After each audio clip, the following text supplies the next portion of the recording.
Hello, everyone. Welcome to another week of Bulletproof Hygiene. I'm so excited to have you joining me today. Today's podcast is titled The Teflon Hygienist. And I titled it that way because I'm sure we can all relate to the concept of our patients not wanting to come see us.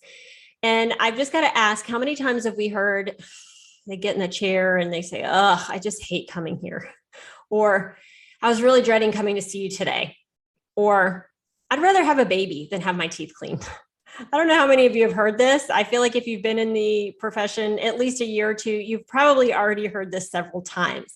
And the catalyst for me was a few weeks ago, I had a patient who we were doing full mouth scaling and root planing on, and we had done half of her mouth, and she took a restroom break and just got her resituated. And I walked out to get something, and when I walked back in the room, she literally said, "Oh, I was kind of hoping you weren't coming back." And I thought, oh my gosh, like what other profession deals with this? And I mean, I'm sure that there are several of the medical establishments that probably hear this, but like you don't ever hear somebody at the grocery store looking at the checkout girl saying, "I really hate coming here. It's the worst."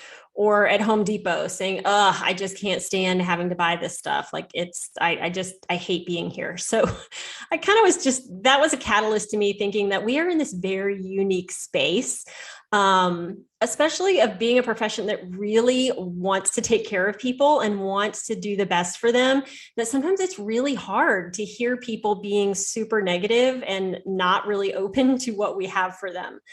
And, I feel like being a hygienist is hard enough on its own, with obviously the time parameters we have, trying to accomplish the laundry list of tasks and assessments, keeping our environment clean and sterile, communicating with our team, sharing bad news, waiting for exams, and just making it all work. We're all very familiar with all the things. But when we add on the bonus of patients telling us they don't like us or like coming to see us, we can really start to get a complex.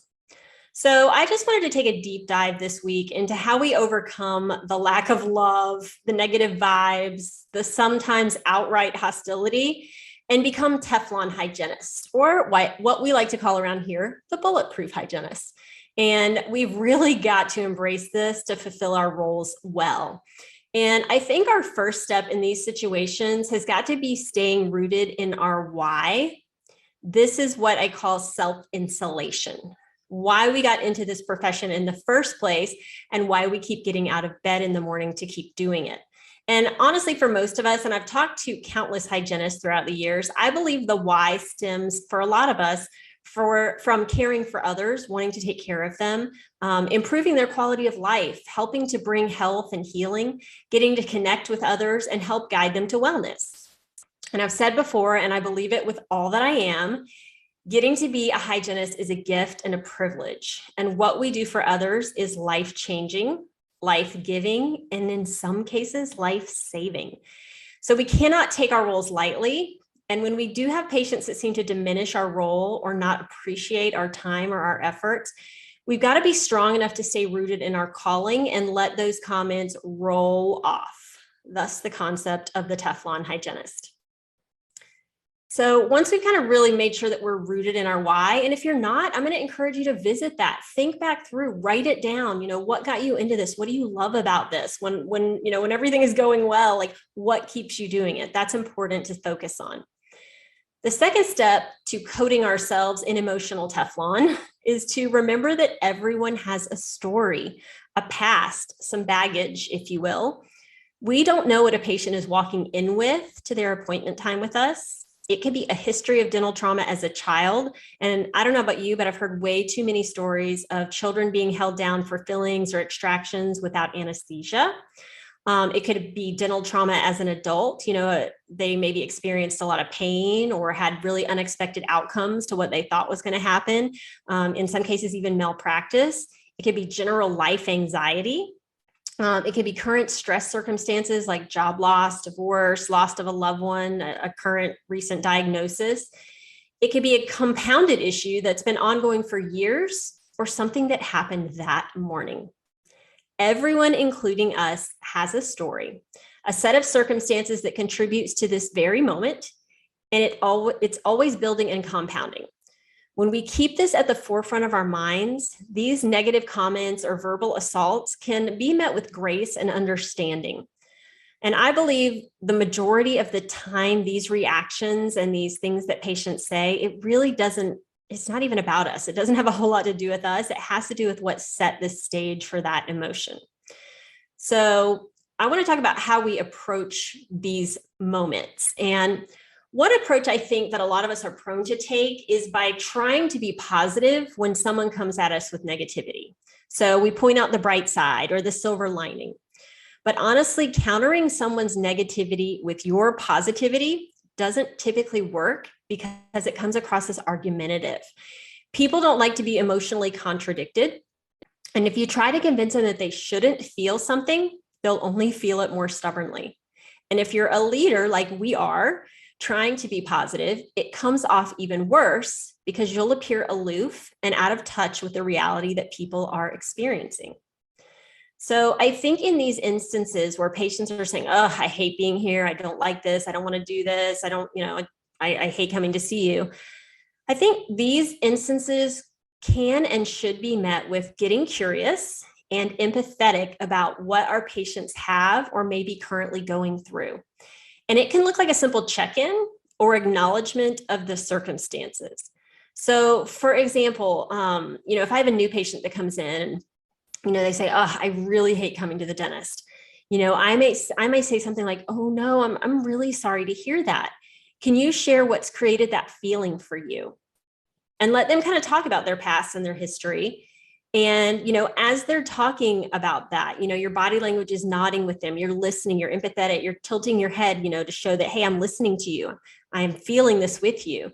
You followed up with, hey, I'm really sorry that you went through that experience. Thank you for being vulnerable and sharing that. I can absolutely understand why you feel that way. And I really want you to feel as comfortable as possible while you're here. So I want to make sure you have the freedom to communicate with me. So know that if I'm saying or doing something that isn't working for you, you put your hands up. We will figure out a different way. My goal today is to help you be comfortable and you get to run the show. You are in control. Showing a patient that you understand their feelings and validate them goes a long way to helping build a bridge and letting an upset or anxious patient relax. It's important that we don't get defensive or meet the resistance with more resistance. And I feel like that's a common way for us to respond as well, because nobody likes being told they're not liked. I don't like you. I don't want to be here with you. Like, it's easy to get really defensive in that moment and be like, fine, I don't want to be with you either. So this is where we kind of have to rise above. We've got to be in control of our own emotions and the situation. And I think, if we tend to do that, if we meet resistance with more resistance, that creates a very negative spiral that can get out of control really quickly. It's also important that we don't make jokes or laugh it off. Whether they realize it or not, the patient is giving us a window into their situation. They are being vulnerable, even though they might feel closed off. And it is our opportunity to dig in and turn their fear into trust. And building trust is one of the most important things we have to do when it comes to gaining lifelong patients who embrace our treatment ideology and move forward with our recommendations. We gain trust by following through with our word, being consistent, showing the patient our concerns, show them the picture of the crack in that tooth, that leaky filling, those red, puffy, bleeding gums. Showing a patient their condition, it brings so much trust because they can see for themselves. They're not just taking your word for it. Keeping open body language. It's really important to maintain eye contact. Keep your arms and palms open versus crossing your arms or legs. Staying on the same level as a patient versus standing over them. That's really easy in our line of work. Obviously, we're kind of sitting up over the patient. So when we're discussing important or hard things, I think it's important to sit the patient up and be at eye level. Sometimes even move their chair up just a little bit above you to almost let them feel like, hey, I'm kind of in control of this situation. But just being really aware of your body language, I think is super important and huge. Listening to our patients' questions and concerns, not just talking over them, not waiting to say what you want to say, but really listening and hearing them out. Asking good questions. I always say that I feel like really good therapists ask us questions to bring us to that place of awareness. So ask your patients good questions so that they can kind of hear themselves come to the answer, and not rushing through our processes. And I know that time tends to shackle us and we are limited with what we can accomplish with each patient. But when we have patients who are anxious, fearful, or distrusting, we have to slow it down and take our time. Go at the pace of the patient. And sometimes that means reappointing like a new patient for their cleaning. Maybe the cleaning happens on a different day, or not pushing you to do same day dentistry. And that's a practice conversation that I think the team needs to have, to say, hey, when we have patients that are really difficult or need more time, do we have the grace? Do we have the space to take that? And what should that look like? And working that out across the practice so that everybody's on the same page, I think is really important. I think it's easiest to build relationship with us as the hygienist for the patient, because honestly, we spend the most time with them. So we got to leverage that relationship and trust we build with the patients to spread to our team members. So, if a patient does get to know us and they gain trust with us, now we've got to kind of spread that to the rest of our team. So introduce your doctor or assistant or treatment coordinator when they're meeting the patient for the first time. Talk them up and build a relationship bond right from the start. Share personal and clinical information in front of the patient to include them in the conversation and make them feel like the star of the show, versus like we've already been talking about them behind their back, because that doesn't feel good and that doesn't feel trustworthy. So, for example, when I introduce a patient to our treatment coordinator, I escort them into her office and I introduce and say, hey, Mr. Jones, I want to introduce you to Julie. She is our fabulous treatment coordinator. She is really gifted at being able to help fit your treatment needs into your budget and time parameters. And Julie, Dr. King and I went through all of the photos and x-rays with Mr. Jones today. We've had a long discussion on what his goals are and how to meet those. And so together we've created this treatment plan. So I would love for you to get the opportunity to share that with him. And then you guys figure out how to make this work for him best. Mr. Jones, it was so great meeting you today. Thank you for trusting me with your care. I can't wait to see you next time. And you're in great hands with Julie. And then you exit the office. So that took that trust of, hey, this is Julie. She's great. I trust her. I shared what we talked about with the doctor. Can you share that with him? It creates an environment of trust and helps that handoff with the patient. I think most of what I've discussed today goes a long way in converting our more negative patients into raving fans. But the reality is not everyone is willing to change.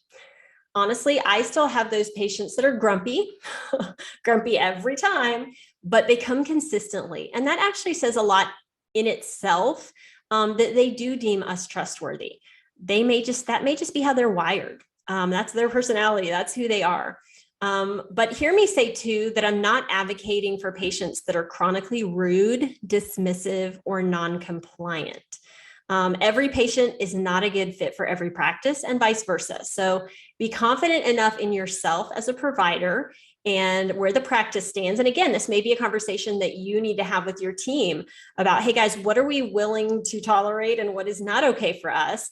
And within the practice to dismiss those patients that aren't a good fit, because yes, our goal should be trying to win everyone over and trying to help everyone feel really comfortable. But the reality is that's not always going to be the case, and that's okay. It's not a failure if that doesn't happen. It's just likely not a good fit.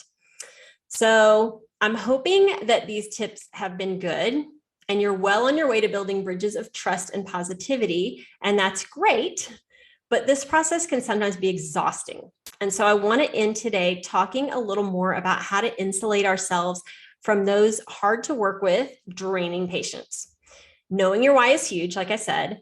But one of the most empowering habits you can do from this moment forward is to practice great self-care, which is guaranteed to help us be grounded against any undercurrents of a negative environment.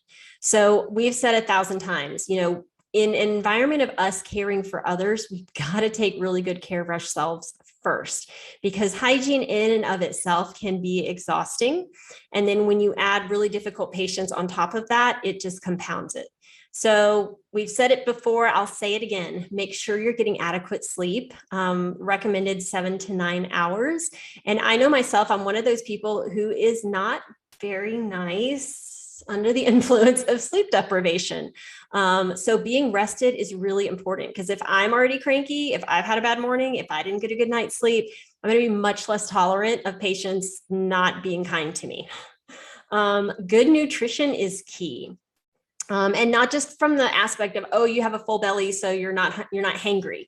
More about what you're eating, because a meal plan rich with whole grains, fruits, and vegetables is not only known to prime your metabolism, but also your thought process. Practicing healthy nutrition can protect us from brain fog, irritability, loss of focus, and mental distraction, thus enabling us to communicate with clarity and think one step ahead. It's also recommended to move your body regularly for good circulation and to promote relaxation and stress reduction. And then also do something that you love every day, even if it's small. Reading, cup of coffee with a friend, spending time with loved ones, watching a show or a movie that you love, doing a hobby, watching sunset, having a glass of wine, something that makes you feel relaxed and fulfilled. From someone who can easily be a workaholic, it's important to maintain balance and live a life that is exciting, fulfilling, and yours. So I know this was a short one this week, but I really just wanted to speak to it because I feel like this is such a commonality. And I want to encourage you to go forward as a bulletproof Teflon hygienist. Do what's right with confidence and empathy. Put yourself in your patient's shoes. Communicate clearly. Educate well, show them what you are concerned about, and help them trust you and your team. Have a great week, everybody. And if you haven't already, come join us on our Mighty Network. It is a free app that you download. Search Bulletproof Hygiene once you're there, and come join our community. And please hop in. I see we have so many new people joining, but I don't see a lot of comments. So hop in, ask your questions, share what you're doing. What do you do? What do you say to these patients that are really struggling and have had bad experiences in the past and may not love coming to see you? How have you won them over? Please come share it with us. I look forward to seeing you all there and seeing you again next week. Everybody have a good one. Bye-bye.